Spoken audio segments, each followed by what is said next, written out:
Hey, I'm Pops, and welcome to Mandalorian Talk. Holy cow, I can't believe we are like at the halfway point, I think, in this season. I think that's kind of about where we are. I think it's about 8 episodes, but episode 5. So the recap gets us quickly through some of the shenanigans that we've had recently, particularly the great Turkey Dragon rescue sequence and the love of Bo-Katan. A little bit of flashback to episode 1, because that's what we're going to do now. We're going to remind everyone that Carl Weathers is still out there. If you remember, they're on their scene on their planet, and the scene was that he offers Mando some land and for him to be the sheriff. And I want to get to this, why this is important. And then, of course, there were some pirates, and by pirates we mean like really on the nose with pirates. And then it just sort of like wasn't really talked about much, but this is where we're at. And what's interesting is this is all like bureaucratic, civic planning type stuff in the opening with these engineers and this map and that kind of thing before they basically get hailed. Everybody out of the room. The dialogue is terrible. The dialogue is terrible. And we get the Moss guy, right? So here we go. We get Gorian Shard is his name, and he's like what Sigmund Sea Monster would have grown up to, if any of you know what Sigmund the Sea Monster is. And he's, quote, the pirate. And we're going to have a couple comments that were done earlier about some other stuff that we'll get to, but basically the pirates are going to invade, and he's talking smack back and forth, and it's just chitter chatter before the pirates basically are overhead and firing upon the civilians, creating chaos in the streets. And there's this very slow exit, not really a sense of urgency that you would think that you would have when everyone's life is at stake, but that's kind of what we have. And there's no military. There was no real plan here, right? So because Mando said no, they don't have like an air force. They don't have sort of there doesn't appear to be any ion cannons or anything like that to protect the surface and their people. So we cut to basically X-wing bar, and this guy. Do you remember this guy? No, I don't really either. In reality, he wasn't in the recap to, I know he and Mando have had some run-ins, and there you go. And then you have this guy.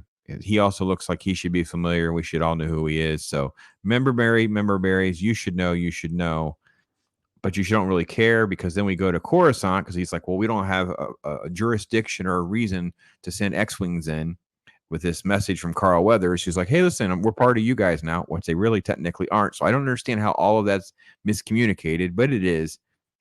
And we go to Coruscant, we see this, and she sees the X-Wing guy. So therefore, Girl Boss, who stole the cloning box, intercedes into this is the incompetent politician. Basically, we're going to play bureaucrat with, oh, well, see, I'm in charge of requisitions now, and I really can't help you. I really can't do anything for you. We play this message at least twice or 3 times or 2.5 times. It's terrible. Anyway, it won't do anything. So X-Wing guy is furious and livid, and she makes these snide remarks about, well, maybe if they suffer a little bit, they'll know what they need to do and sign the treaty. And he's like, well, yeah, that's an Imperial way of speaking. So he kind of calls her out on how sort of like insensitive and inhumane everything is. And I will say this is where I come from with this show like this. Like, it is extremely frustrating to see it, like how cheap everything looks. Like, it very much, it's hard to believe this is modern and not an extension of original Star Wars that's from like a decade ago. It's hard to believe this is real, because everything looks very, very cheap and generic. In this whole thing, they literally have like an office building that they're walking around in when he shows up.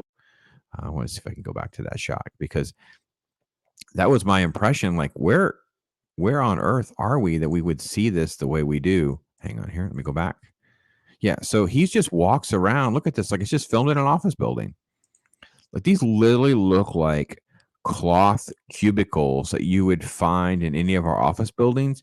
And then they just put props on top of the cubicle edges, and they hung up this rebellion symbol, and that, quote, makes it Star Wars. Because look at this. This doesn't look like Does this feel Star Warsy like at all? Look at this. This is literally just a retrofitted office building in California that they rented out. And the prop departments just put up a few facades to make you feel like they've spent some money. And this is, quote, practical effects in Star Wars now. Okay. Meanwhile, Carl Weathers is completely incompetent, had no plan whatsoever for anyone ever showing up. He felt as though we would just go in bed with the New Republic, so therefore that would be okay. There's no reason to believe in the Outer Rim that would work, that someone wouldn't come along. He was literally on the side of the bounty hunters that would take advantage of circumstances exactly like this. But now suddenly he just believes it's all going to go well because of the cause.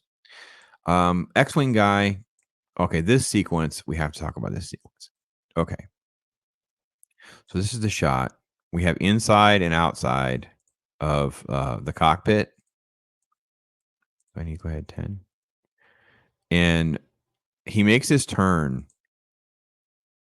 And this looked terrible at first. And then it got a little bit better. So I don't know if they render with two different companies, but the rendering for some of this looks awful. And then another shot looks okay. So very, very subpar. And then he basically just, walks out. Don't shoot me. Mando and I got along once. We're not going to be able to do anything. You guys can go there. Okay. I mean, that's fine. I mean, if the New Republic is so incompetent and backlogged or whatever, would there really be this big a penalty for the guy to just disobey order? Like, who cares? All right, so they have their tribal meeting. So here's how we learn a little bit about how Mandos operate. You're allowed to talk around the fire if you hold the hammer. So that's who gets to speak, is while you're holding the hammer. And Din Djarin makes his case on why they should intercede. And then Paz sends up and he has his little spiel, which sounds like it's not going to go that way. But then suddenly he's like, "Oh no, we're gonna fight with these guys. I'm behind them 150%. This is the way. This is the way." And I remember Katee Sackhoff looking really good in Battlestar Galactica. She was very believable alongside the other pilots. And maybe it's just because of the armor and the way everyone's cast, but she seems so small and diminutive compared to them. Like the helmet seems too big and she seems too small, is how I feel seeing her as Bo-Katan amongst the group of Mandalorians. Just a pet peeve. Sorry. They have their little conversation in their attack. Now, all of this I thought was fine. I liked the idea of them putting all this together. Their mission, how they're going to approach things was fine. And then when we cut to the pirates, the pirates are so on the nose pirates. It's literally like right out of the theme park, where it's like dudes in masks cosplaying. They're like literally like carrying their bottles. Here they walk outside. So you guys remember in Jabba's palace? Look at the cheesy mask and how bad it is. There's the little creature called Salacious Crumb, right? So Salacious Crumb, the creatures are in. There they are. They're in the tree. So the Star Wars knockoff Gorn and Squidhead, they just start taking pot shots at Salacious Crumbs in the tree, and then they see Mando's ship fly over, and then we have the sort of like within the atmosphere, not in space fight, and that's basically what's going to happen. Here's the NB1 leading the charge. Wait a minute, hold on a second. Okay, this is from Bo-Katan's point of view. Okay, I'm trying to make sure I understand who's who and what's. This is the little ships going out here. All right, so all of that is good, and I love when they just do things. We don't exactly know how technology and stuff works because it doesn't make sense to our technology, but he can just pull up this little thing in his hand and talk to the ship that just came into the atmosphere. I don't know how the lines get connected. I don't know how he just has Mando's number. Okay. Dogfight and space battle basically creates the diversion the Mandalorians need to basically retake the town And actually, all of this was fine. Actually, it's probably the better part of the entire episode, possibly some of the better stuff in the entire series. The Mandos were different. They're all different. I don't know that I care for some of them not having much armor on. Some of them have very just almost like cloth vests and stuff on. They don't really have armor on. And then the best scene for me in the entire episode. Okay, so this guy is firing from high ground, right? So he's got them all pinned down. Another Bad Gorn knockoff, right? I don't know if it's the same guy or it's a different one. Doesn't matter. The armor shows up. She's got her hammer and the tongs, and this is fantastic. Her going to town, but using the weapons that she's been using, like she knows how to use these to maximize their strength, their agility, and taking people down with that rather than like, oh, suddenly now she's also good with some other weapon or something like that. No, she's kicking butt and taking names with this. Best part of the entire episode, in my opinion. Makes me like her character so much more. All of this goes pretty well. And then we have Mossman just looks terrible. And I kid you not, yes, he did just do that. The ship, the pirate's ship, is literally controlled by a wheel. They're mocking us. This is literally like, Saturday morning TV special nonsense for kids, like little kids, like they're pirates, get it? They have little patches and oh hoy, and they drink their green ale and they're mean to people and they take the ship and they steer the wheel and you're just like, oh, it's terrible. It's so terrible. I hated all of that. So, he's not real smart because he's going for the people. But what he should have done was just steer towards the people. That way, if they shoot him down, he'd crash at them. But he doesn't do that, and he crashes next to them, and everyone cheers. And the Mandalorians are welcome here.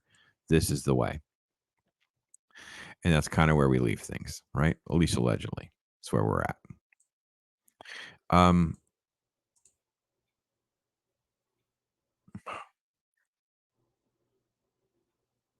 yeah, no doubt.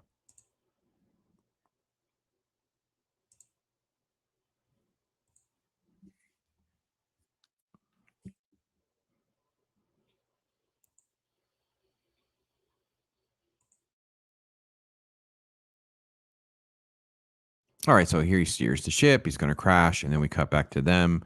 The Mandos, they can move forward. This is the way. Great little Carl Weathers thing. Everyone's good. And then suddenly, the armor wants to see Bo-Katan. Now, if you remember, Bo-Katan goes to her and says, I saw a mythosaur in the water, which is this ancient creature. The skull symbol is tied to the Mandalore and Mandalorians. And when she saved Din Djarin, then when he dove into his bathwater and fell, she saves him. But she saw this creature in Mandalore. Basically, the armor was like, "Oh, you had a vision." It's like, "No, I saw one." No, you just thought you did. It was all very dismissive. Well, now suddenly she believes it all so much. She calls Bo-Katan in and then says, "Take off your helmet. Don't you respect my station?"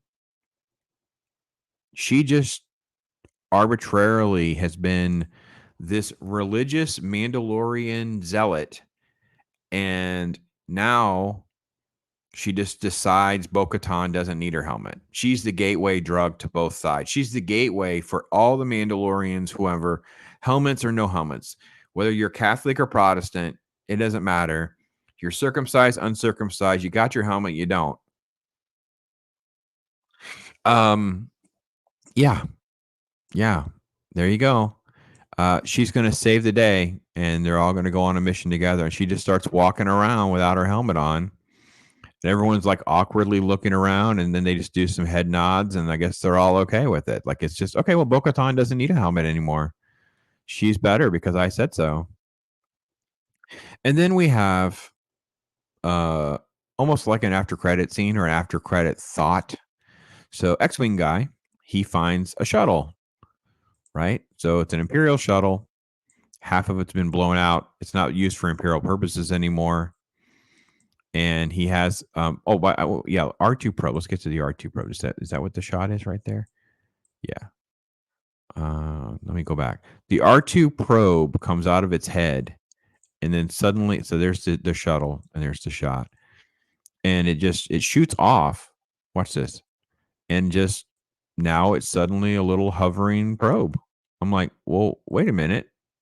So, which version of the R2s did it start doing that with? Because that seemed like it would have been useful in other Star Wars adventures. For instance, R5, like 2 episodes ago, it seems, could have done that instead of putting itself in harm's way. It could have just sent the drone.